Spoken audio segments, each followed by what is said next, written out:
L'objectif c'était notre première réunion de courtoisie après la nomination et confirmation du Premier ministre. Et après moi, j'ai présenté mes lettres de créance en décembre. Alors c'était une première réunion de courtoisie entre nous.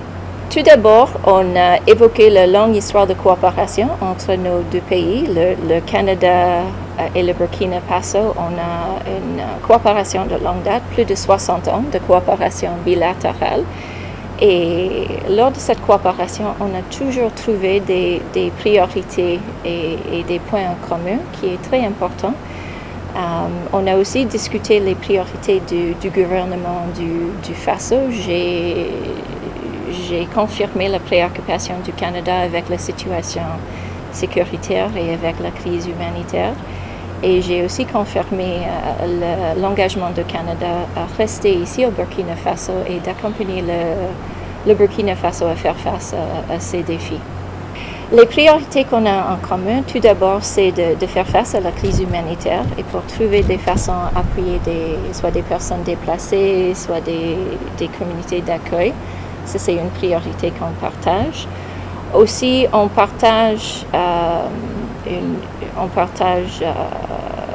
une souhait d'assister le secteur, d'apporter un soutien aux croissances économiques pour faire avancer l'économie du Burkina Faso.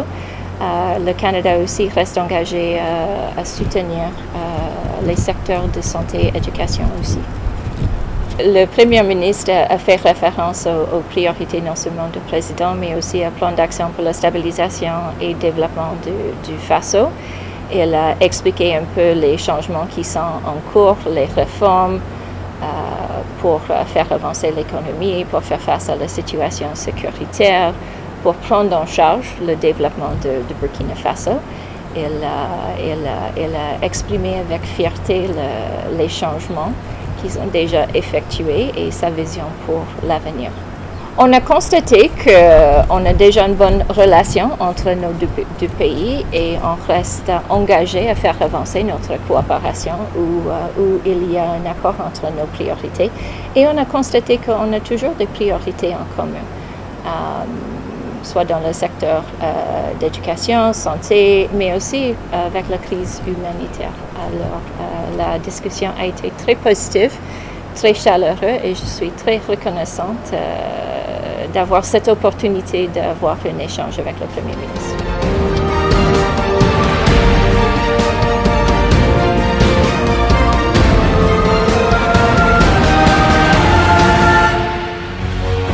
Faso 7, une autre facette de l'information au Burkina Faso.